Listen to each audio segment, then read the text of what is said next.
Ce n'est qu'un retard, c'est tout. Tous les grands parcs d'attractions ont des retards. Quand ils ont ouvert Disneyland en 1956, rien ne marchait. Oui, rien. Mais John, quand les pirates des Caraïbes se détraquent, les pirates ne dévorent pas les touristes.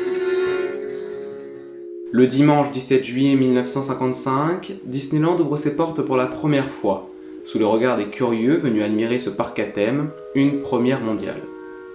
Les visiteurs affluent en masse, nombreux, trop nombreux par rapport à ce qui était à l'origine prévu, et les attractions, qui ne sont pas terminées pour la plupart, se cassent. Débute alors une première journée catastrophique pour ce parc, qui commence très mal, sous l'œil de l'Amérique tout entière, visionnant le désastre à travers les caméras de la chaîne ABC, retranscrivant en direct l'événement.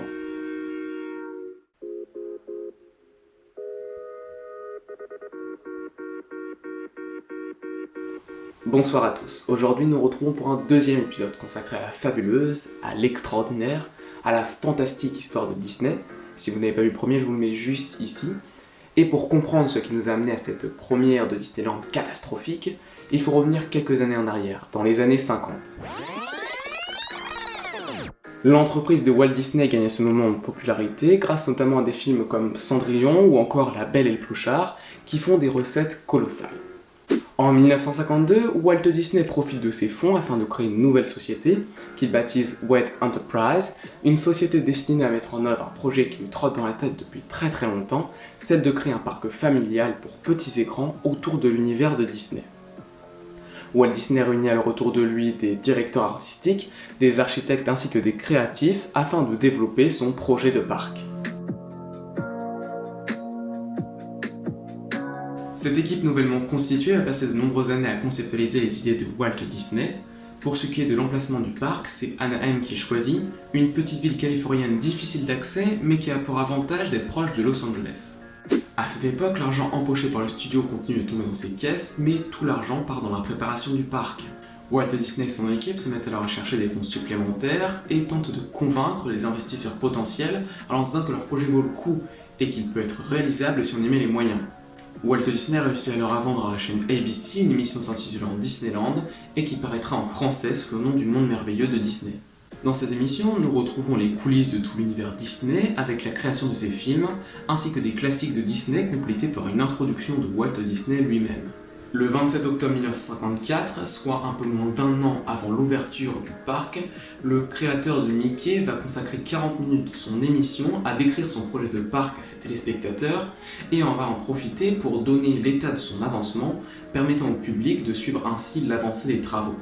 Walt Disney raconte que ce parc sera constitué de 4 parties: Fantasyland, consacré aux personnages Disney, Tomorrowland, centré sur les nouvelles technologies, Adventureland, ainsi que Frontierland, dédié à l'Ouest américain. On ne va pas se mentir, ce parc est un pari risqué pour Walt Disney. Mais si le succès est au rendez-vous, alors Walt Disney pourra amasser assez d'argent pour devenir l'une des plus grosses fortunes du cinéma.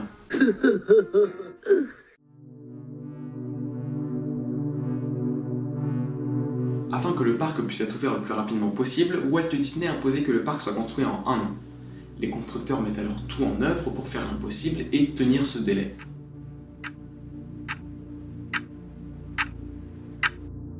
La journée d'ouverture du parc approche à grands pas et Walt Disney est conscient de tout perdre si le projet n'aboutit pas.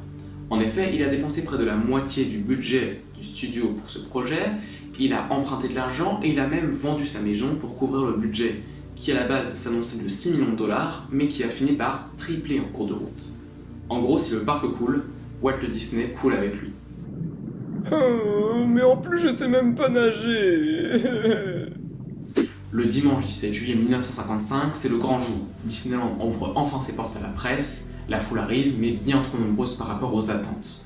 Elle est en effet 2 fois supérieure à ce qui était prévu suite à la création de fausses invitations, car à la base, le parc n'était pas censé ouvrir au grand public ce jour-là. Le goudron, qui a dû être posé à la dernière minute faute de temps, finit par fondre sous la chaleur et les talons des dames s'y enfoncent. Disneyland finit par se remplir de monde et est bientôt en sur-régime. L'inauguration ayant créé un bouchon immense, des célébrités censées être présentes à l'ouverture finissent par arriver avec plusieurs heures de retard. Les attentes deviennent insupportables et l'on voit des enfants obligés d'uriner sur le parking en attendant de pouvoir entrer. À l'intérieur, les 3 petits restaurants ne résistent pas longtemps à l'invasion et nourriture et boissons viennent à manquer. Pas de bol, suite à une grève des ouvriers, les fontaines sont à sec et les spectateurs ne peuvent pas étancher leur soif. Pour ce qui est des attractions, certaines ne sont toujours pas terminées et elles finissent parfois par céder. Dans Fantasyland, les tasses d'Alice se fendillent de partout et il y a des fuites de gaz. Tandis que du côté de Frontierland, le bateau à hope de Mark Twain finit par couler sous le poids des visiteurs. Tomorrowland, lui, n'était pas du tout prêt et n'était pas censé ouvrir au moment de l'inauguration du parc. Mais Walt Disney n'a pas pu se résoudre à le laisser fermer, il a tout de même décidé de l'ouvrir, et les peintres ont beau lui donner des derniers coups de peinture jusqu'au moment de l'ouverture des portes, le public reste déçu. Aïe, coup dur pour Walt Disney. Par terre, des milliers de câbles ont été laissés et traînent au sol, si bien que les spectateurs finissent par se prendre les pieds dedans. Les problèmes vont continuer toute la journée et seront retransmis en direct via la chaîne ABC, qui tente tant bien que mal de camoufler tous les couacs de la journée. Lors d'un moment censé être solennel, la lecture de la plaque de Tomorrowland par Walt Disney, le créateur de Mickey va prendre le geste d'un technicien présent à ce moment-là pour un signe, si bien qu'il va recommencer intégralement son discours alors qu'il était déjà en direct.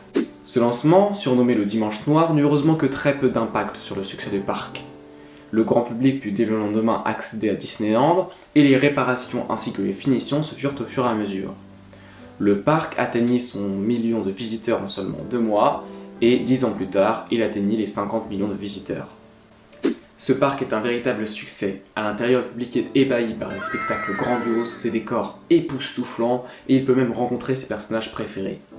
Le mythique château deviendra par la suite l'emblème de la marque. Walt Disney sent rapidement un l'étroit en Californie. Il voit grand, très grand, et veut s'étendre bien plus loin. Il veut créer toute une région Disney avec une zone du nom de Walt Disney World qui rassemblerait plusieurs parcs à thèmes différents, ainsi que des hôtels, des restaurants, des magasins et même des transports. Mais le parc est entouré d'autres entreprises, si bien que Disneyland ne peut pas s'agrandir autour. Walt Disney va alors investir de l'autre côté des États-Unis, en Floride, à Orlando. Cette position permettra à ce nouveau parc de profiter de l'afflux des touristes qui viennent chaque année sur les plages. De plus, la Floride étant située de l'autre côté du pays, il ne fera pas de concurrence avec le premier parc californien. Cette fois, Walt Disney acquiert non pas 67 hectares comme pour son premier parc en Californie, mais bien 11 000 hectares. Ça fait beaucoup là, non? Le projet Walt Disney World voit enfin le jour petit à petit et les premiers plans commencent à se dessiner. Mais malheureusement, Walt Disney décédera quelques temps après, le 15 décembre 1966, à l'âge de 65 ans, soit 11 ans après l'ouverture du premier parc en Californie. Le premier parc de Disneyland en Californie fut le seul que Walt Disney vut achever. Mais même après la mort de leur fondateur, les parcs Disney continuent leur conquête du monde. Le premier parc de Walt Disney World à Orlando, nommé Magic Kingdom, ouvre ses portes le 1er octobre 1971, suivi du parc Epcot, basé sur les inventions futuristes, en 1982.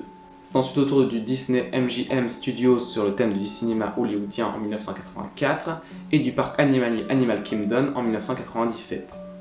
Chacun de ces parcs possède ses propres hôtels et parkings et a son fonctionnement particulier. Durant les années 70, l'entreprise Disney négocie avec l'État de Floride un décret dans lequel Walt Disney World est déclaré commune à part entière, réalisant le souhait de Walt Disney. Aujourd'hui, l'empire Disney est vaste. Il s'étend sur tout le globe avec 12 parcs sur 3 continents à l'heure actuelle. Ces parcs sont les plus visités au monde, accueillant chaque année des dizaines de milliers de touristes, sauf Covid.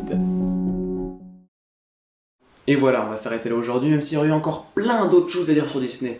Alors n'hésitez pas à me dire en commentaire sur quoi vous voudrez que je parle dans une prochaine vidéo, que ce soit sur Disney ou autre chose. N'hésitez pas à liker, à vous abonner, à partager si ça vous a plu. Et moi je vous dis à très bientôt. Bye!